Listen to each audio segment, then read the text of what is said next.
Hi നമസ്കാരം. Aim studies സെന്ററിന്റെ ക്ലാസ്സിലേക്ക് എല്ലാവർക്കും സ്വാഗതം. അപ്പൊ നമുക്ക് സ്റ്റാർട്ട് ചെയ്യാം. അപ്പൊ നമ്മൾ വൈകിക്കുന്നില്ല. അപ്പൊ ഓരോ സെന്റൻസും നിങ്ങളെ പഠിപ്പിക്കുന്നുണ്ട്. ക്വസ്റ്റ്യൻ എക്സാം രീതിയല്ല, ഓരോ സെന്റൻസോ പഠിക്കുന്ന മക്കൾ എന്ത് ചെയ്യാ, പഠിച്ചു പൊക്കോളുക കേട്ടോ. ലാസ്റ്റ് ഇടാം, കുഴപ്പമില്ല. സ്റ്റാർട്ട് ചെയ്യാം മക്കളെ. ആ പിള്ളേർ എടുക്കുക.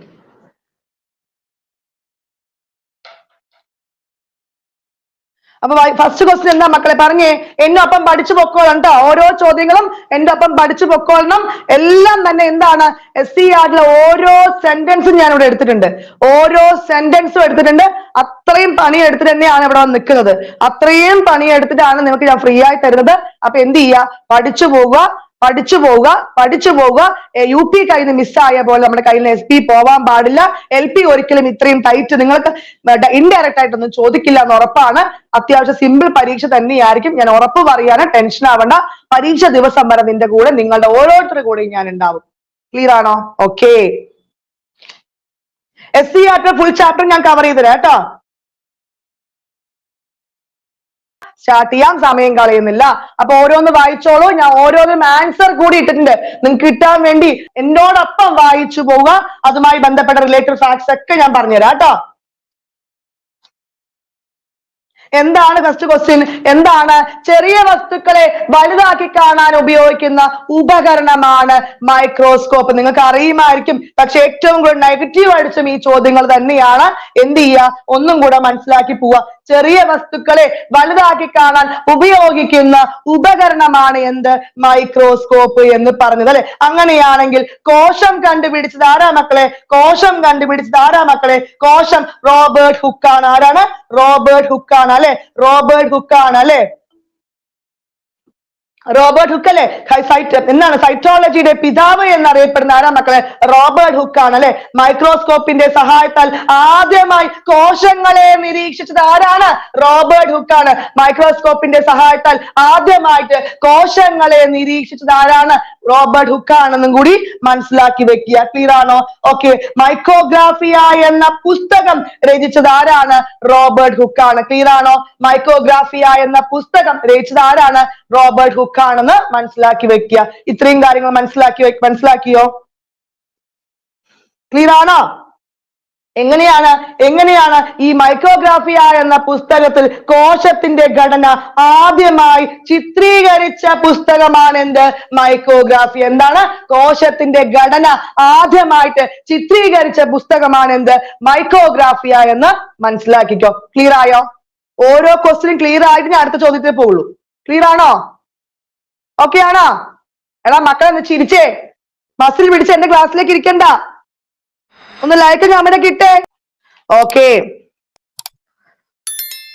അങ്ങനെയാണെങ്കിൽ എന്താണ് മൈക്രോസ്കോപ്പിലെ ഭാഗങ്ങൾ ഏതൊക്കെയാ ഭാഗങ്ങൾ? ഓർഡർ വൺ ചോദിക്കും. എന്താണ്?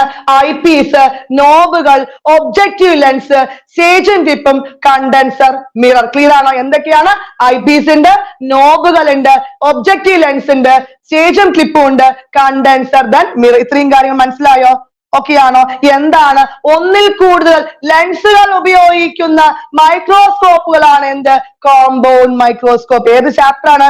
കുഞ്ഞറക്കുള്ളിലെ ജീവരഹസ്യം. 8ാം ക്ലാസ്സിലെ ചാപ്റ്റർ ആണെന്നും കൂടി മനസ്സിലാക്കി വെക്കുക. ക്ലിയർ ആണോ? ഓക്കെ ആണോ? ക്ലിയർ ആണോ? ഇത്രയും കാര്യം മനസ്സിലാക്കിയോ? അതുപോലെ തന്നെ മൈക്രോസ്കോപ്പിൽ സൂര്യപ്രകാശം പ്രതിപതിപ്പിക്കാൻ ഉപയോഗിക്കുന്ന ദർപ്പണം ഏത്? സമദർപ്പണം. എന്താണ്? മൈക്രോസ്കോപ്പിൽ സൂര്യപ്രകാശം പ്രതിപതിപ്പിക്കുവാൻ ഉപയോഗിക്കുന്ന ദർപ്പണമാണ് എന്ത്? സമദർപ്പണ ദർപ്പണം എന്ന് മനസ്സിലാക്കി വെക്കുക. ക്ലിയർ ആണോ? ഇത്രയും കാര്യങ്ങൾ ക്ലിയർ ആണോ? ജീവശാസ്ത്രത്തിന്റെ പിതാവ് എന്നറിയപ്പെടുന്ന ആരാ മക്കളെ? ആരാണ്? അരിസ്റ്റോട്ടിൽ ആണെങ്കിൽ ബയോളജി എന്ന പദം ആദ്യമായി പറഞ്ഞ ആരാണ്? ബയോളജി എന്ന പദം ആദ്യമായത് ലാമാർക്ക് ആണെന്നും കൂടി മനസ്സിലാക്കി വെക്കുക. ക്ലിയർ ആണോ? ജീവശാസ്ത്ര പിതാവ് ആരാണ്? അരിസ്റ്റോട്ടിൽ ആണെങ്കിൽ ബയോളജി എന്ന പദം ആരാണ്? ലാമാർക്ക് എന്നും കൂടി മനസ്സിലാക്കി വെക്കുക. ക്ലിയർ ആണോ? ഓക്കെ. ഈ ജീവശാസ്ത്രം നമ്മൾ എത്രയോ തരം 2 തരമായി തിരിക്കുന്നത്. ഏതൊക്കെയാണ്? ജന്തുശാസ്ത്രമായിട്ടും അതുപോലെ തന്നെ എന്താണ്? സസ്യശാസ്ത്രവുമായിട്ടാണ് അല്ലെ. ജന്തുശാസ്ത്രത്തിന്റെ പിതാവ് അരിസ്റ്റോട്ടിൽ ആണെങ്കിൽ സസ്യശാസ്ത്ര പിതാവ് ആരാണ്? തിയോഫ്രാറ്റസ്. ക്ലിയർ ആണോ? മനസ്സിലാവുന്നുണ്ടോ? സ്പീഡ് ആവുന്നുണ്ടോ?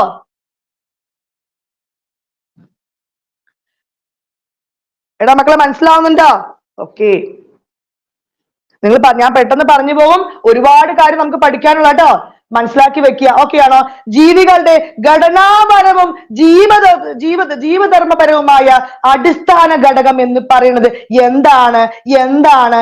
എന്താണ്? സെല്ലാണ് അല്ലെ. സെൽ എന്ന ലാറ്റിൻ പദത്തിന്റെ അർത്ഥം എന്താണ്? സെൽ എന്ന ലാറ്റിൻ പദത്തിന്റെ അർത്ഥമാണ് എന്ത്? ചെറിയ മുറി. എന്താണ്? ചെറിയ മുറി. ക്ലിയർ ആണോ? മനസ്സിലായോ? അടുത്ത ചോദ്യം നോക്കാം. കോശത്തെ കുറിച്ചുള്ള പഠനം നമ്മൾ പറഞ്ഞില്ലേ, എന്താണ്? സൈറ്റോളജി എന്ന് പറഞ്ഞു. ആണോ? ആണോ? അതുപോലെ തന്നെ കോശ സിദ്ധാന്തം ബാധകമല്ലാത്ത ജീവി വിഭാഗമാണ് എന്താണ്? വൈറസ് എന്നും കൂടി മനസ്സിലാക്കി വെക്കുക. ആദ്യത്തെ 5 ചോദ്യം നിങ്ങൾക്ക് ക്ലിയർ ആയോ? അതുമായി ഫാക്ട്സ് ക്ലിയർ ആണോ? ക്ലിയർ ആണോ? പരീക്ഷയ്ക്ക് ഒരു കൺഫ്യൂഷൻ വരാൻ പാടില്ല, ഒരു നെഗറ്റീവ് വരാൻ പാടില്ല ഇനിയുള്ള പരീക്ഷയ്ക്ക്. അത് നിർബന്ധമാണ് എനിക്ക്. ആണോ? അതിനാണ് ഓരോ സെന്റൻസും ഞാൻ അവിടെ പഠിപ്പിക്കാൻ തീരുമാനിച്ചത്. നിങ്ങൾക്ക് ആ ബുക്ക് എടുത്ത് ഡൗൺലോഡ് നോക്കിയാൽ മതി. മാം എത്രത്തോളം ക്വസ്റ്റ്യൻസ് ആണ് അതിൽ ഒരു ഭാഗത്താണ് എടുത്തിരിക്കുന്നത്. ഓരോ വരികളും ഞാൻ എടുത്തിട്ടുണ്ട്.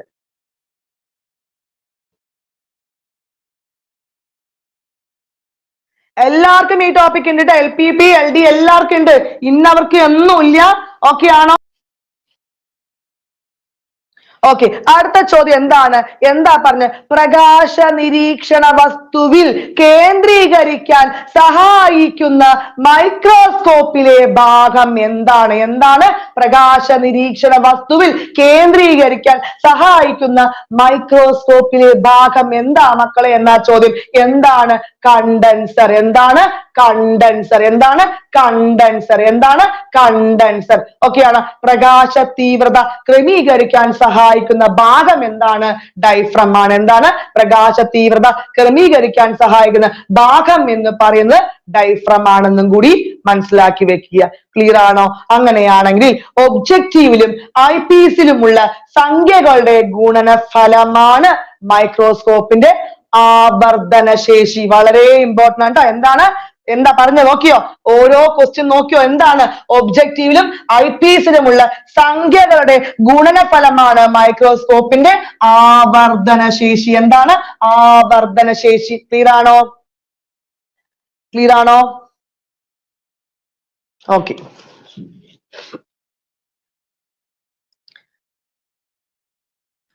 അടുത്ത ചോദ്യം. ആദ്യമായി കോശങ്ങളെ നിരീക്ഷിച്ച ശാസ്ത്രജ്ഞനാണ് നമുക്കറിയാം. എന്താണ്? റോബർട്ട് ഹുക്ക് എന്ന് നമ്മൾ പറഞ്ഞു അല്ലെ. കോർക്കിന്റെ ഛേദം മൈക്രോസ്കോപ്പിലൂടെ നിരീക്ഷിച്ചപ്പോൾ കണ്ട ചെറിയ അറകളാണ് അദ്ദേഹം എന്ത്? സെൽ എന്ന് വിശേഷിപ്പിച്ചത് അല്ലെ. എന്താണ്? സെൽ എന്ന ലാറ്റിൻ പദം നമ്മൾ പറഞ്ഞു ചെറിയ മുറി എന്ന് പറഞ്ഞു. എന്താണ്? കോർക്കിന്റെ ഛേദം മൈക്രോസ്കോപ്പിലൂടെ എന്ത് ചെയ്ത് നിരീക്ഷിച്ചപ്പോൾ കണ്ട ചെറിയ ചെറിയ അറകളെയാണ് അയാൾ എന്ത് പറഞ്ഞു? സെൽ എന്ന് പറഞ്ഞു. സെൽ എന്ന ഈ ചെറിയ ചെറിയ അറകൾ എന്ന് എന്താ ഉദ്ദേശിക്കുന്നത്? ചെറിയ മുറികൾ എന്ന് നമ്മൾ പറഞ്ഞു. ക്ലിയർ ആണോ?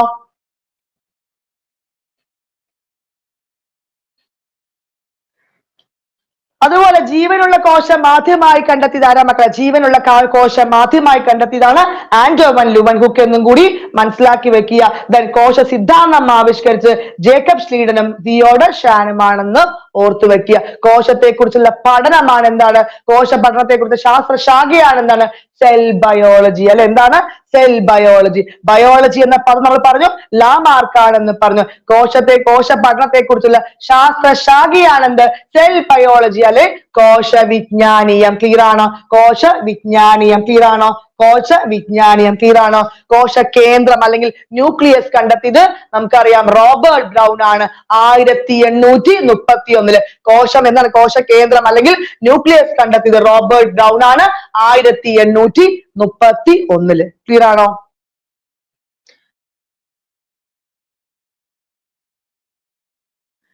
ഇനിയൊരു മിസ്സിങ്, ഇനിയൊരു തോൽക്കൽ നമുക്ക് എൽപിക്ക് പാടില്ല. ക്ലാസ് എന്ത് ചെയ്യുക? സ്കിപ്പ് ചെയ്യാതെ കണ്ടോ മക്കള്. ഇനി കഴിഞ്ഞിട്ട് കരഞ്ഞിട്ടും പിടിച്ചിട്ട് ഒന്നും മൂക്ക് വീണിട്ട് കാര്യമില്ല. നെഗറ്റീവ് അടിക്കാതിരിക്കണമെങ്കിൽ എന്തെങ്കിലും ശ്രദ്ധിച്ചു പോക്കെ. ഓരോ വരികളും ശ്രദ്ധിച്ചോളൂ. ഫിസിക്സും കെമിസ്ട്രിയും ബയോളജിയും മാത്രമേ ഞാൻ പറയുന്നുള്ളൂ കേട്ടോ. ബാക്കി GK ഹിസ്റ്ററി നമുക്ക് എങ്ങനെ അടിക്കാം. മനസ്സിലായോ? Then സസ്യശരീരം കോശങ്ങളാൽ നിർമ്മിതമാണെന്ന് കണ്ടെത്തിയത് എം ജെ ശ്ലീഡൻ ആണ്. നമ്മൾ പറഞ്ഞു 1838. എങ്ങനെയാണ്? 1838 സസ്യശരീരം കോശങ്ങളാൽ നിർമ്മിതമാണെന്ന് കണ്ടെത്തിയതാണ് എം.ജെ. ശ്ലീഡൻ. ഏത് വർഷമായിരുന്നു? 1838. എന്താണ്? 1838. നിങ്ങൾ ആൻസറേ നോക്കണ്ട, ഞാൻ പറയുമ്പോ എന്റെ ഒപ്പം ആൻസർ ടൈപ്പ് ചെയ്താൽ മതി. ആൻസർ നോക്കുക വേണ്ട, ടൈപ്പ് ചെയ്താൽ മാത്രം മതി. ആൻസർ നിങ്ങൾക്ക് പെട്ടെന്ന് കണ്ണിൽ കിട്ടാൻ വേണ്ടിയാണ് ഞാൻ ആൻസറും കൂടെ അവിടെ തന്നത്. ഓക്കെ ആണോ? ദെൻ എന്താണ്? ജന്തു ശരീരം കോശങ്ങളാൽ നിർമ്മിതമാണെന്ന് കണ്ടെത്തിയതാണ് ശ്വാൻ. ഏത് വർഷമാണ്? ഇമ്പോർട്ടന്റ് ആണ്. ഏതാണ്? 1839 എന്നും കൂടി മനസ്സിലാക്കി വെക്കുക. ഓക്കെ ആണോ? ദെൻ പിന്നെ എന്താണ്? നിലവിലുള്ള കോശങ്ങളിൽ നിന്ന് മാത്രമേ പുതിയ കോശങ്ങൾ ഉണ്ടാവുള്ളൂ എന്ന് കണ്ടെത്തിയത് റുഡോൾഫ് വിർഷോ 1858. അപ്പൊ എന്താ പഠിച്ചത്? സസ്യശരീരം കോശങ്ങളാൽ നിർമ്മിതമാണെന്ന് കണ്ടെത്തിയത് ശ്ലീഡൻ ആണെങ്കിൽ എന്താണ്? ജന്തു ശരീരം കോശങ്ങളാൽ നിർമ്മിതമാണെന്ന് കണ്ടെത്തിയത് ശ്വാൻ ആണെങ്കിൽ എന്താണ്? നിലവിലുള്ള കോശങ്ങളിൽ നിന്ന് മാത്രമേ എന്ത് പുതിയ കോശങ്ങൾ ഉണ്ടാവുള്ളൂ എന്ന് കണ്ടെത്തിയത് റുഡോൾഫ് വിർഷോ 1858 കൂടി മനസ്സിലാക്കി വെക്കുക. ക്ലിയർ ആണോ? എന്താണ്? ഒരൊറ്റ കോശത്താൽ നിർമ്മിക്കപ്പെട്ടിരിക്കുന്ന ജീവികളാണ് എന്ത്? ഏകകോശ ജീവികൾ. എന്താണ്? ഏകകോശ ജീവികൾ എന്നും കൂടി മനസ്സിലാക്കി വെക്കുക. കോശ സിദ്ധാന്തം രൂപപ്പെടുത്താൻ നമുക്കറിയാം. രണ്ടും കൂടി കോശ സിദ്ധാന്തമാണെങ്കിൽ ആരൊക്കെയാണ്? എം.ജെ. ശ്ലീഡനും അതുപോലെ തിയോഡർ ഷാനും. ആരൊക്കെയാണ്? എം.ജെ. ശ്ലീഡനും തിയോഡർ ഷാനുമാണെന്നും കൂടി മനസ്സിലാക്കി വെക്കുക. ദെൻ എന്താണ്? കോശ സിദ്ധാന്തം മുന്നോട്ട് വെച്ച രണ്ട് മുഖ്യ ആശയങ്ങൾ വളരെ ഇമ്പോർട്ടന്റ് ആണ്. കോശ സിദ്ധാന്തം മുന്നോട്ട് വെച്ച രണ്ട് മുഖ്യ ആശയങ്ങൾ എന്തൊക്കെയാണ്? എല്ലാ ജീവശരീരവും കോശ നിർമ്മിതമാണെന്ന്, എല്ലാ ജീവശരീരം കോശ നിർമ്മിതമാണെന്നും അതുപോലെ ജീവികളുടെ ഘടനാപരവും ജീവധർമ്മവുമായ അടിസ്ഥാന ഘടകങ്ങളാണ് കോശങ്ങൾ എന്നാണ് കോശ സിദ്ധാന്തം മുന്നോട്ട് വെച്ച രണ്ട് ആശയങ്ങൾ എന്ന് മനസ്സിലാക്കി വെക്കുക. അടുത്ത ചോദ്യം, കോശത്തിന്റെ ജീവധർമ്മങ്ങൾ എന്തൊക്കെയാണ്? നിർബന്ധമായി പഠിക്കുക. എന്തൊക്കെയാണ്? അന്യവസ്തുക്കളെ പ്രതിരോധിക്കുന്നു. എന്തൊക്കെയാണ്? അന്യവസ്തുക്കളെ പ്രതിരോധിക്കുന്നു. പിന്നെന്താണ്? പോഷകങ്ങളിൽ നിന്നും ഊർജം സ്വതന്ത്രമാക്കുന്നു. അന്യവസ്തുക്കളെ എന്ത് ചെയ്യുന്നു? പ്രതിരോധിക്കുകയും ചെയ്യുന്നുണ്ട്. രണ്ടാമത്തെ എന്താണ്? പോഷകങ്ങളിൽ നിന്നും ഊർജം എന്ത് ചെയ്യുന്നു? റിലീസ് ചെയ്യുന്നു. ജൈവ തന്മാത്രകൾ നിർമ്മിക്കുന്നു. ഈ മൂന്ന് കാര്യങ്ങൾ വളരെ ഇമ്പോർട്ടന്റ് ആണ്. എന്തൊക്കെയാണ്? ഒന്നും കൂടെ നോക്കിയേ. എന്തൊക്കെയാണ്? അന്യവസ്തുക്കളെ എന്ത് ചെയ്യുന്നു? പ്രതിരോധിക്കുന്നു. പിന്നെന്താണ്? പോഷകങ്ങളെ ഊർജം റിലീസ് ചെയ്യുന്നു. അതുപോലെ ജൈവ തന്മാത്രകൾ നിർമ്മിക്കുന്നു. ഇതാണോ?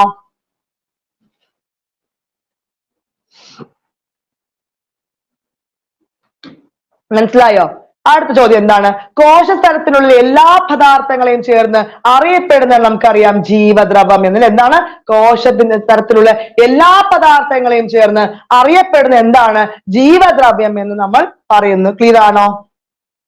എന്താണ്? ജീവന്റെ അടിസ്ഥാന കണിക എന്നറിയപ്പെടുന്ന എന്താണ്? ജീവന്റെ അടിസ്ഥാന കണിക എന്ന് പറയുന്നത് എന്താണ്?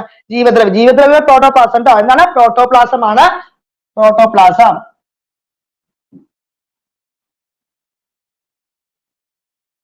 ഓക്കെ ആണോ? മനസ്സിലായോ? എന്താണ് ഇവിടെ പറഞ്ഞു തരണോ? മനുഷ്യ ശരീരത്തിൽ ഏകദേശം എത്ര വ്യത്യസ്ത ഇനം കോശങ്ങളുണ്ട്? മനുഷ്യ ശരീരത്തിൽ ഏകദേശം എത്ര വ്യത്യസ്ത ഇനം കോശങ്ങളുണ്ട്? പറഞ്ഞേ.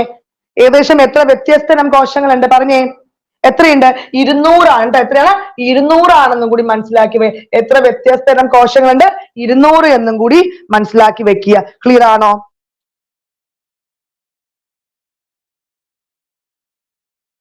അതുപോലെ തന്നെ അടുത്തടുത്തുള്ള കോശങ്ങളെ തമ്മിൽ ചേർത്ത് നിർത്തുന്ന ഒരു പാളിയുണ്ട്. അതെന്താണ്? അടുത്തടുത്തുള്ള കോശങ്ങളിലെ ഇവ രണ്ടുപേരും തമ്മിൽ ചേർത്ത് നിർത്തുന്ന ഒരു പാളിയുണ്ട്. ഈ പാളിയെ പറയുന്ന പേരെന്താണ്? ഈ പാളിയെ എന്താ പേര് പറയാ? ഈ പാളിയെ പറഞ്ഞേ. മിഡിൽ ലാമല്ല. എന്താണ്? മിഡിൽ ലാമല്ല. എന്താണ്? മിഡിൽ ലാമല്ല കേട്ടോ. ഇതൊരു +2 ചോദ്യമായിട്ടുണ്ട്. മിഡിൽ ലാമല്ല. ക്ലിയർ ആയോ? മിഡിൽ ലാമല്ല എന്ന് പറയും. എന്താണ് മിഡിൽ ലാമല്ല? എന്താണ് അടുത്തടുത്തുള്ള കോശങ്ങൾ തമ്മിൽ ചേർത്ത് നിർത്തുന്ന ഈ രണ്ടിനും ചേർത്ത് ഒരു പാളിയാണ് എന്ത് മിഡിൽ ലാമല്ല എന്നും കൂടി മനസ്സിലാക്കി വെക്കുക. എന്താണ് മിഡിൽ ലാമല്ല? ക്ലിയർ ആണോ? ഇത് പ്രധാനമായിട്ട് എന്താണ് കാൽഷ്യം പെക്ടേറ്റ് കൊണ്ട് നിർമ്മിച്ചാണെന്നും കൂടി മനസ്സിലാക്കി വെക്കുക.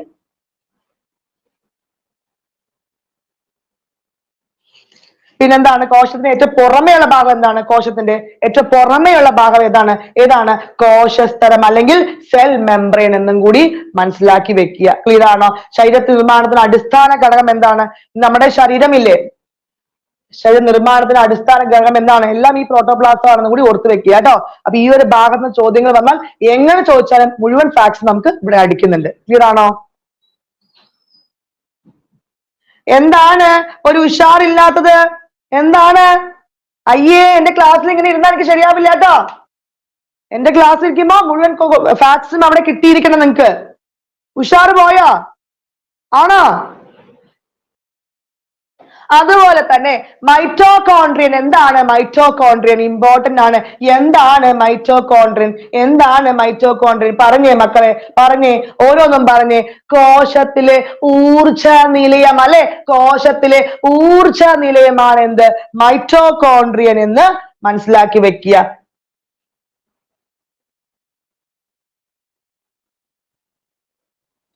അല്ലെ, എന്താണ് പവർ ഹൗസ്? എന്താണ് ഊർജ നിലയം? അല്ലെങ്കിൽ മലയാളത്തിന് കൂടുതൽ ഇമ്പോർട്ടൻസ് കൊടുക്കുക കേട്ടോ.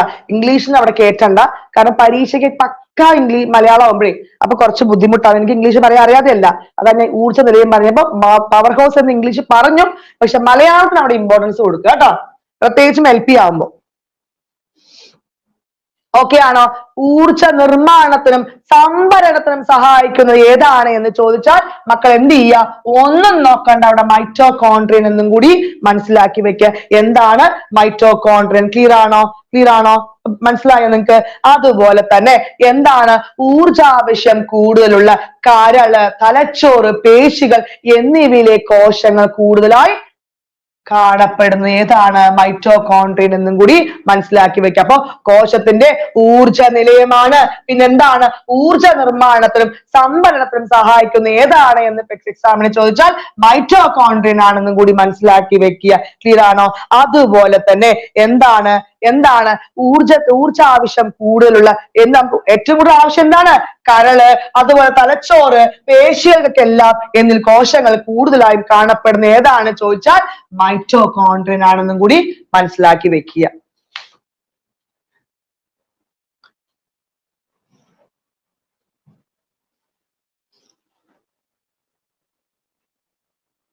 അതുപോലെ തന്നെ എന്താണ് എൻഡോപ്ലാസ്മിക് റെറ്റിക്കുലം? പറഞ്ഞേ, എന്താണ് എൻഡോപ്ലാസ്മിക് റെറ്റിക്കുലം? അതുപോലെ തന്നെ ഈ പ്രോട്ടോപ്ലാസ്റ്റ് നമ്മൾ പറഞ്ഞു ജീവന്റെ കണിക ആണെന്ന് അഭിപ്രായപ്പെട്ട TH ഹക്സ്ലി ആണെന്നും കൂടി ഓർത്ത് വെക്കുക കേട്ടോ. TH ഹക്സ്ലി ആണെന്നും കൂടി ഓർത്ത് വെക്കുക. അതും കൂടെ ഒരു ഇമ്പോർട്ടന്റ് ചോദ്യമാണ്, ഞാൻ നോട്ട് ചെയ്ത് വെച്ചുകൊണ്ട് പറഞ്ഞു കേട്ടോ. എന്താണ് എൻഡോപ്ലാസ്മിക് റെറ്റിക്കുലം? പറഞ്ഞേ കോശത്തിനുള്ളിലെ സഞ്ചാരപാത. സഞ്ചാരപാതയാണ് എന്ത്? എൻഡോപ്ലാസ്മിക് റെറ്റിക്കുലം ആണെങ്കിൽ കോശത്തിനുള്ളിൽ പദാർത്ഥ സംവഹനം നടക്കുന്നത് ഏതിലൂടെയാണ്? ഈ എൻഡോപ്ലാസ്മിക് റെറ്റിക്കുലത്തിലൂടെയാണ്. എങ്ങനെയാണ്? കോശത്തിനുള്ളിലെ സഞ്ചാര പവർ ഹൗസ് നമ്മൾ പറഞ്ഞു. എന്താണ്? മൈറ്റോകോൺട്രിയാണ് പവർ ഹൗസ് എന്ന് പറഞ്ഞല്ലേ. എന്താണ്?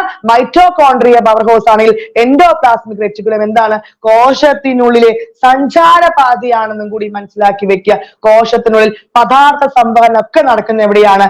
ഈ എൻഡോപ്ലാസ്മിക് റെറ്റിക്കുലത്തിലൂടെ കൂടി മനസ്സിലാക്കി വെക്കുക. ക്ലിയർ ആണോ? അതുപോലെ തന്നെ കോശത്തിന് എന്ത് സംഭവിക്കുന്നത്? ദൃഢതയും ആകൃതിയും നൽകുന്നത് ഇത് കോശ അസ്ഥികൂടം എന്നും കൂടി അറിയപ്പെടുന്നത്. എന്തൊക്കെയാണ് പോയിന്റ്സ് പറഞ്ഞേ? എന്തൊക്കെയാണ് എൻഡോപ്ലാസ്മിക് റെറ്റിക്കുലം? എന്തൊക്കെയാണ്? കോശത്തിനുള്ളിൽ സഞ്ചാരപാതയാണ്, അതുപോലെ തന്നെ പദാർത്ഥ സംവഹനമൊക്കെ നടക്കുന്നു. പിന്നെന്താണ്? ഇതിന് വളരെ ദൃഢതയും ആകൃതിയും നൽകുന്നു. അതുകൊണ്ട് എന്ത് പറയുന്നു? കോശാസ്ഥികൂടമാണെന്നും കൂടി പറയുന്നു. ക്ലിയർ ആണോ? ഇത്രയും കാര്യം മനസ്സിലായോ?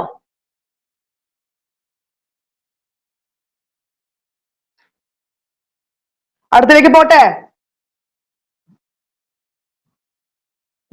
റൈബോസോം എന്താണ്? റൈബോസോം എന്താണ്? റൈബോസോം പറഞ്ഞേ, എന്താണ് റൈബോസോം പറഞ്ഞേ? കോശത്തിലെ മാംസ നിർമ്മാണ കേന്ദ്രമാണ് റൈബോസം. എന്താണ്? കോശത്തിലെ മാംസ നിർമ്മാണ കേന്ദ്രമാണ് റൈബോസോം എന്ന് മനസ്സിലാക്കി വെക്കുക. എന്താണ്? കോശത്തിലെ മാംസ നിർമ്മാണ കേന്ദ്രമാണ് റൈബോസോം എന്ന് മനസ്സിലാക്കി വെക്കുക. ക്ലിയർ ആണ്? ഇആറിനോട് എന്താണ് ഇആർ പറഞ്ഞ? എൻഡോപ്ലാസ്മിക് റെറ്റിക്കുലത്തിനോട് ചേർന്നോ കോശദ്രവ്യത്തിൽ സ്വതന്ത്രമായോ കാണപ്പെടുന്നു. എവിടെയാണ് കാണപ്പെടുന്നത്? എൻഡോപ്ലാസ്മിക് റെറ്റിക്കുലത്തിനോട് ചേർന്നോ അതോ കോശദ്രവ്യത്തിൽ സ്വതന്ത്രമായോ കാണപ്പെടുന്നു. എന്താണ്? എന്താണ്? റൈബോസോം ആണെന്നും കൂടി മനസ്സിലാക്കി വെക്കുക. ക്ലിയർ ആണോ? അതുപോലെ എന്താണ് റൈബോസോം ഒന്നും കൂടി പറഞ്ഞേ. ഏതാണ്? പ്രൊകാരിയാറ്റിക് കോശങ്ങളും അതുപോലെ യുക്കാരിയാറ്റിക് കോശങ്ങളൊക്കെ ഇല്ലേ, അത് കാണപ്പെടുന്ന സ്ഥാവരണമില്ലാത്ത ഒരു കോശാംഗമാണ് ഏത്? റൈബോസോം എന്നും കൂടി മനസ്സിലാക്കി വെക്കുക. കോശത്തിലെ മാംസ സംശ്ലേഷണം നടക്കുന്ന കേന്ദ്രമാണെന്ന് കൂടി മനസ്സിലാക്കി വെക്കുക. ക്ലിയർ ആണോ? ഈ റൈബോസോം എവിടെ കാണപ്പെടുന്നത്? എവിടെ കാണപ്പെടുന്നത് പറഞ്ഞ്? എവിടെയാണ്? എവിടെയാണ്? എവിടേക്കാണ്? കോശദ്രവ്യത്തില്, അതുപോലെ തന്നെ അന്തർദ്രവ്യ ജാലികയില്, പിന്നെ ക്ലോറോപ്ലാസ്റ്റുകളില്, പിന്നെ മൈറ്റോകോൺട്രിയ എന്നിവയൊക്കെ കാണപ്പെടുന്നതും കൂടി മനസ്സിലാക്കി വെക്കുക. ആരാണ് റൈബോസോം കണ്ടെത്തിയത്? റൈബോസോം കണ്ടെത്തിയത് ആരാണ്? പറഞ്ഞേ, ആരാ കണ്ടെത്തിയത്?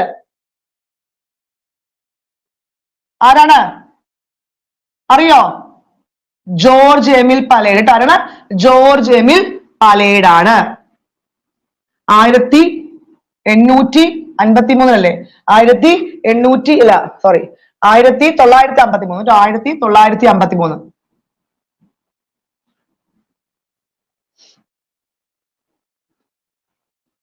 ഓക്കെ ആണോ? അടുത്ത ക്വസ്റ്റിനിലേക്ക് പോട്ടെ. അപ്പൊ ഈ 20 ക്വസ്റ്റിനും 20 ടോപ്പിക്കും ക്ലിയർ ആണോ? 20 ക്വസ്റ്റിനും അതുമായി ബന്ധപ്പെട്ട ഫാക്ട്സ് ക്ലിയർ ആണോ? എനിക്ക് ഓരോ ഭാഗം തന്നെ ക്ലിയർ ആക്കിയിട്ട് മാത്രമേ ഞാൻ പോവുള്ളൂ. ഓക്കെ ആണോ? അടുത്തത് പോട്ടെ.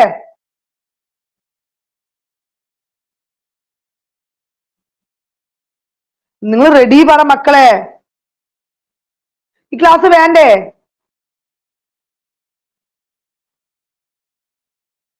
വേണ്ടാന്നാ? സെറ്റ് അല്ലേ? സെറ്റ് അല്ലേ നമ്മള്? ഓക്കേ. അടുത്ത ചോദ്യം. അടുത്ത എന്താണ് ഫേനം? എന്താണ് ഫേനം പറഞ്ഞേ? എന്താണ് ഫേനം പറഞ്ഞേ? ഫേൻ എന്താണ്?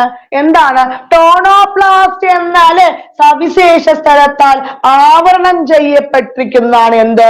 എന്താണ്? ആവരണം ചെയ്യപ്പെട്ടിരുന്ന കോശാംഗമാണ് എന്ത്? ഫേനം എന്നും കൂടി മനസ്സിലാക്കി വെക്കുക. എന്താണ്? എന്താണ് പറഞ്ഞേ?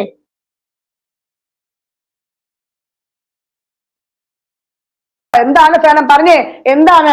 ടോണോപ്ലാസ്റ്റ് എന്ന സവിശേഷ സ്ഥലത്താൽ ആവരണം ചെയ്യപ്പെട്ടിരിക്കുന്ന കോശാംഗമാണ് എന്ത്? ഫേനം എന്നും കൂടി മനസ്സിലാക്കി വെക്കുക. അതുപോലെ തന്നെ എന്താണ്? ജലം, ലവണം, വിസർജന വസ്തുക്കൾ എല്ലാം ഇവിടെ എന്ത് സംഭവിക്കുന്നു? സംഭരിക്കപ്പെടുന്നു. ഓക്കെ ആണോ? ഈ മൃഗകോശങ്ങളില് സസ്യകോശത്തെക്കാളും എന്താണ് ഫേനം അപേക്ഷിച്ച് ചെറുതാണ് കേട്ടോ. മൃഗകോശങ്ങളില് ഫേനം സസ്യകോശത്തെക്കാളും ഒന്ന് ചെറുതാണെന്നും കൂടി മനസ്സിലാക്കി വെക്കുക. ഓക്കെ ആണോ? അതുപോലെ തന്നെ ഈ അമീബിയിലെ അമീബിയൊക്കെ വിസർജനത്തിന് സഹായിക്കുന്ന എന്താണ്?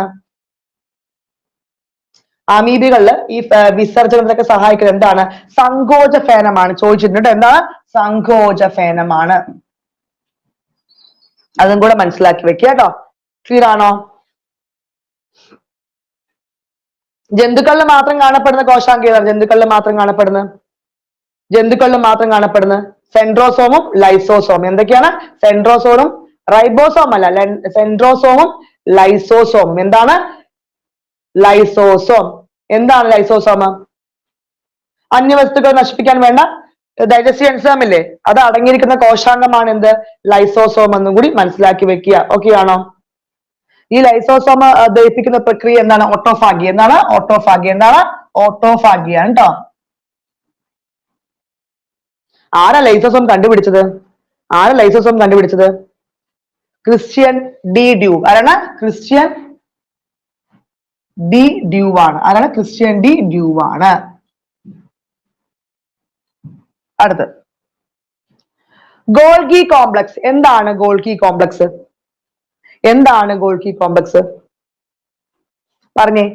രാസാഗ്നികൾ, ഹോർമോണുകൾ ശ്ലേഷ്മരസം തുടങ്ങിയ കോശസ്രവങ്ങളെ ചെറുസ്തര സഞ്ചികളിലാക്കുന്നതാണ് എന്ത് ഗോൾഗി കോംപ്ലക്സ് എന്ന് മനസ്സിലാക്കി വെക്കുക. എന്തൊക്കെയാണ് ഡീറ്റെയിൽഡ് ആയിട്ട് എനിക്ക് എടുത്തുതരാൻ പറ്റില്ല, അതുകൊണ്ട് പോയിന്റ്സ് ആയിട്ട് പറയുന്നത്.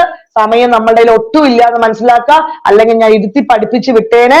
ഒന്ന് മനസ്സിലാക്കി വെക്കുക. അപ്പൊ ഓരോ പോയിന്റ്സ് ആയിട്ട് മക്കൾ പഠിച്ചാൽ മതി, പോയിന്റ്സ് ആയി മക്കൾ പഠിച്ചാൽ മതി, അതും കൂടെ മനസ്സിലാക്കി വെക്കുക. ക്ലിയർ ആണോ? അപ്പൊ എന്താണ് ഗോൾഗി കോംപ്ലക്സ്? രാസാഗ്നികൾ, ഹോർമോണുകൾ, ശ്ലേഷ്മരസം തുടങ്ങിയ കോശസ്രവങ്ങളെ ചെറുസഞ്ചികളിലാക്കി കാണപ്പെടുന്നു. അതുപോലെ തന്നെ ഗ്രന്ഥികോശങ്ങൾ കൂടുതലായി കാണപ്പെടുന്ന ഏതിലാണ്? ഈ ഗോൾഗി കോംപ്ലക്സിലാണെന്നും കൂടി മനസ്സിലാക്കി വെക്കുക. എവിടെയാണ് ഗ്രന്ഥികോശങ്ങൾ കൂടുതൽ കാണപ്പെടുന്നത്? എവിടെയാണ്? ഈ ഗോൾഗി കോംപ്ലക്സിലാണെന്നും കൂടി മനസ്സിലാക്കി വെക്കുക. ക്ലിയർ ആണോ?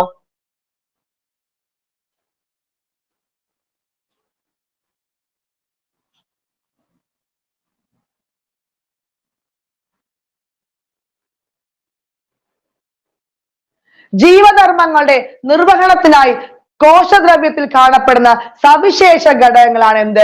കോശാംഗങ്ങൾ. എന്താണ്? ജീവധർമ്മങ്ങളുടെ നിർവഹണത്തിനായി കോശദ്രവ്യത്തിൽ കാണപ്പെടുന്ന സവിശേഷ ഘടകങ്ങൾ എന്താണ്? എന്താണ് പറഞ്ഞേ? എന്താണ്? കോശാംഗങ്ങളാണെന്നും കൂടി മനസ്സിലാക്കി വെക്കുക. എന്താണ് കോശാംഗങ്ങൾ? ജീവധർമ്മങ്ങൾ നിർവഹിച്ചതായി കോശദ്രവ്യത്തിൽ കാണപ്പെടുന്ന സവിശേഷ ഘടകങ്ങളാണ് കോശാംഗങ്ങൾ എന്നും കൂടി മനസ്സിലാക്കി വെക്കുക. ക്ലിയർ ആണോ? അതുപോലെ തന്നെ പ്രകാശ സ്രോതസ്സിന് പകരം ഇലക്ട്രോണുകളെ ഉപയോഗപ്പെടുത്തുന്ന തരം മൈക്രോസ്കോപ്പുകളാണ് എന്ത്? ഇലക്ട്രോൺ മൈക്രോസ്കോപ്പ് എന്നും കൂടി മനസ്സിലാക്കി വെക്കുക. ഈ ക്വസ്റ്റ്യൻ വളരെ ഇമ്പോർട്ടന്റ് ആണ്. എന്താണ്? പ്രകാശ സ്രോതസ്സിന് പകരം ഇലക്ട്രോണുകളെ ഉപയോഗപ്പെടുത്തുന്ന തരം മൈക്രോസ്കോപ്പ് ഏതാണ് ചോദിച്ചാൽ ഇലക്ട്രോൺ മൈക്രോസ്കോപ്പ് എന്നും കൂടി മനസ്സിലാക്കി വെക്കുക. ക്ലിയർ ആണോ? ഈ സസ്യകോശത്തിൽ മാത്രം കാണപ്പെടുന്ന കോശം ഏതാണ്? അത് ജൈവകണം. എന്താണ്? ജൈവകണമാണെന്നും കൂടി ഓർത്തു വെക്കുക. കോശ മസ്തിഷ്കം എന്താണ്? കോശ മസ്തിഷ്കം എന്താണ്? ന്യൂക്ലിയസ് അല്ലെ. കോശത്തിന്റെ പവർ ഹൗസ് എന്നറിയപ്പെടുന്ന മൈറ്റോകോൺട്രിയ. എന്താണ്? മൈറ്റോകോൺട്രിയ ആണെങ്കിൽ കോശത്തിന്റെ കെമിക്കൽ ഫാക്ടറി എന്താണ്? എന്താണ് കെമിക്കൽ ഫാക്ടറി? അതും മൈറ്റോകോൺട്രിയ എന്നും കൂടി മൈറ്റോകോൺട്രിയ എന്നും കൂടി മനസ്സിലാക്കി വെക്കുക. ഇതാണോ? കോശാസ്ഥികളും ഏതാണ്? കോശാസ്ഥികളും പറഞ്ഞു. എന്താണ് കോശാസ്ഥികളും? എന്താ മക്കളെ പറഞ്ഞേ? കമന്റ്സ് കാണാനില്ല. കോശാസ്ഥികളും എന്താണ്? എൻഡോപ്ലാസ്മിക് റെറ്റിക്കുലം അല്ലെ. എന്താണ്? എൻഡോപ്ലാസ്മിക് റെറ്റിക്കുലം ആണെങ്കിൽ അത് ആത്മഹത്യാ സഞ്ചി എന്നറിയപ്പെടുന്ന ആത്മഹത്യാ സഞ്ചി പറഞ്ഞ ആത്മഹത്യാ സഞ്ചി എന്താണ്? ലൈസോസോം അല്ലെ. ലൈസോസോം ആണ് അല്ലെ. പിന്നെന്താ അടുത്ത ക്വസ്റ്റ്യൻ പറഞ്ഞേ? പിന്നെന്താണ്? Energy currency. എന്താണ് കോശത്തിന്റെ എനർജി കറൻസി? എന്താണ്? ATP. എന്താണ്? ATP ആണെന്ന് കൂടി മനസ്സിലാക്കി വെക്കുക. ട്രാഫിക് പോലീസ് എന്നറിയപ്പെടുന്ന ട്രാഫിക് പോലീസ് ഗോൾഗി കോംപ്ലക്സ്. എന്താണ്? Golgi complex. ഇതാണോ? കോശത്തിലെ പ്രവർത്തിയെടുക്കുന്ന കുതിരകൾ എന്നറിയപ്പെടുന്ന എന്താണ്? അത് പ്രോട്ടീൻ ആണ്. എന്താണ്? പ്രോട്ടീൻ ആണെന്നും കൂടി മനസ്സിലാക്കി വെക്കുക. പിന്നെ അപ്പോ ഈ മനുഷ്യന്റെ ശരീരത്തിലെ പ്രോട്ടീൻ ഫാക്ടറി എന്നറിയപ്പെടുന്ന എന്താണ്? കമന്റ് പറഞ്ഞേ. റൈബോസോം. എന്താണ്? റൈബോസോം. ക്ലിയർ ആണോ? അപ്പൊ ഈ ഒരു സെക്ഷൻ ക്ലിയർ ആയോ? അടുത്തേക്ക് പോട്ടെ.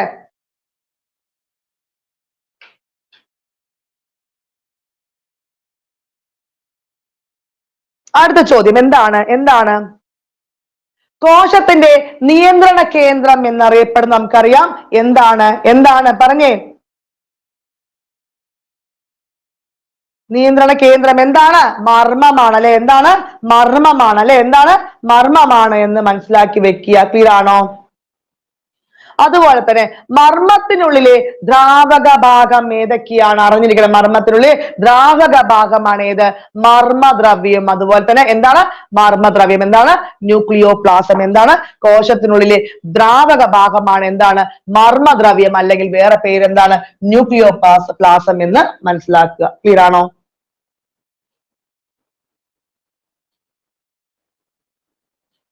മർമ്മത്തെ ആവരണം ചെയ്ത് കാണപ്പെടുന്ന ഇരുപാളികളിലുള്ള സ്ഥലമാണ് മർമ്മസ്തരം. എന്താണ്? ന്യൂക്ലിയർ മെംബ്രെയിൻ അല്ലെ. മർമ്മത്തെ ആവരണം ചെയ്ത് കാണപ്പെടുന്ന ഇരുപാളികളുള്ള സ്ഥലം ഏതാണ്? ഇത് മർമ്മസ്തരം അല്ലെങ്കിൽ ന്യൂക്ലിയർ മെംബ്രെയിൻ എന്നും കൂടി മനസ്സിലാക്കി വെക്കുക. ഇതാണ് മർമ്മദ്രവ്യത്തിൽ വലക്കണ്ണികൾ പോലെ കെട്ടുപിണഞ്ഞു കിടക്കുന്ന ഭാഗം ചോദിച്ചിട്ടുണ്ട്. ഏതാണ്? ക്രൊമാറ്റിക് ജാലിക. എന്താണ്? മർമ്മത്തിനുള്ളിൽ വലക്കണ്ണികൾ പോലെ കെട്ടുപിണഞ്ഞു കിടക്കുന്ന ഭാഗം ഏതാണ് ചോദിച്ചാൽ ക്രൊമാറ്റിക് ജാലിക എന്നും കൂടി മനസ്സിലാക്കി. എന്താണ് ക്രൊമാറ്റിക് ജാലിക? എന്താണ് ക്രൊമാറ്റിക് ജാലിക? എന്താണ് ക്രൊമാറ്റിക് ജാലിക? ക്ലിയർ ആണോ? റൈബോസോം നിർമ്മാണത്തിൽ പ്രധാന പങ്ക് വഹിക്കുന്ന ഗോളാകൃതിയിൽ കാണപ്പെടുന്ന മർമ്മത്തിലെ ഭാഗം ചോദിക്കുകയാണെങ്കിൽ മർമ്മകം. എന്താണ്? ന്യൂക്ലിയോലസ്. എന്താണ്? റൈബോസോം നിർമ്മാണത്തിൽ പ്രധാന പങ്ക് വഹിക്കുന്ന ഗോളാകൃതിയിൽ കാണപ്പെടുന്ന മർമ്മത്തിലെ ഭാഗം ഏതാണ് ചോദിക്കുകയാണെങ്കിൽ എന്താണ്? മർമ്മകം. എന്താണ്? മർമ്മകം. ക്ലിയർ ആണോ? മർമ്മത്തിനകത്തേക്കും പുറത്തേക്കുമുള്ള പദാർത്ഥ സംവഹനത്തിന് സഹായിക്കുന്ന മർമ്മസ്ഥലത്തിലെ സുഷിരങ്ങൾ ഏത് പേരിൽ അറിയപ്പെടുന്നു? മർമ്മരസന്ധരങ്ങൾ. എന്താണ്? ന്യൂക്ലിയർ പോർ. ചെറിയ ഈ സുഷിരം ഉണ്ടാവില്ലേ, അതിനെ എന്താ പറയുന്നത്? ന്യൂക്ലിയർ പോർ ആണെന്നും കൂടി മനസ്സിലാക്കി വെക്കുക. മർമ്മത്തിനകത്തും പുറത്തേക്കുമുള്ള പദാർത്ഥ സംവഹനത്തിന് സഹായിക്കുന്ന എന്താണ്? മർമ്മസ്ഥലത്തിലെ സുഷിരങ്ങൾ ഏത് പേരിൽ അറിയപ്പെടുന്നത് ചോദിക്കുകയാണെങ്കിൽ ന്യൂക്ലിയർ പോർ ആണെന്നും കൂടി മനസ്സിലാക്കി വെക്കുക.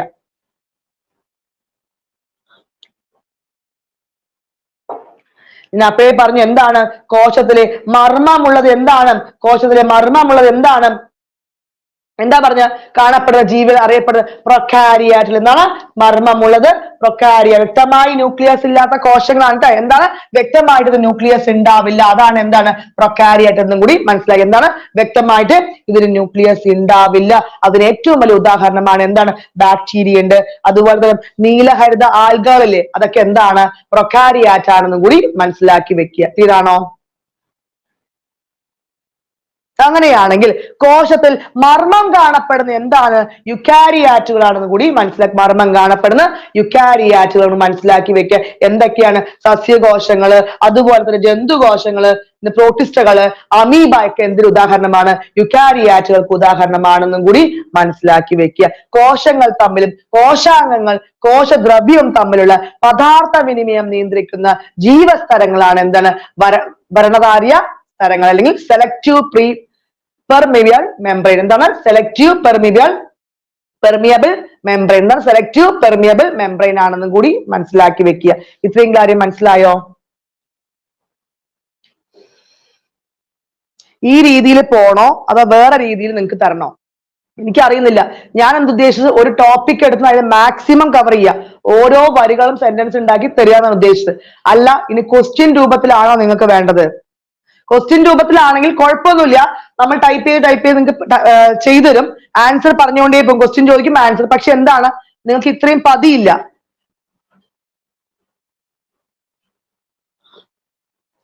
എനിക്ക് ഒരൊറ്റ ലക്ഷ്യമേ ഉള്ളൂ, നിങ്ങൾക്ക് അവിടെ ആൻസർ കിട്ടണം. ഇങ്ങനെ തരുമ്പോ കാരണം ചെറിയ ഓരോ വേർഡുകളാണ് നമുക്ക് പരീക്ഷയ്ക്ക് എന്താണ് ചോദിച്ചാൽ ചെറിയ വേർഡ്, DNA പ്രൊഫൈലിങ്, അതുപോലെ IGA, അതൊക്കെ ചെറിയ നമ്മൾ ശ്രദ്ധിക്കാത്ത ഓരോ വാക്കുകളാണ് അവിടെ ചോദ്യമായിട്ട് വരിക. അപ്പൊ അതിന് ഇമ്പോർട്ടൻസ് കൊടുക്കുക. മനസ്സിലായോ? ഓക്കെ, ഒരു മിനിറ്റ്, ഒരു ചായ കുടിക്കട്ടെ കേട്ടോ.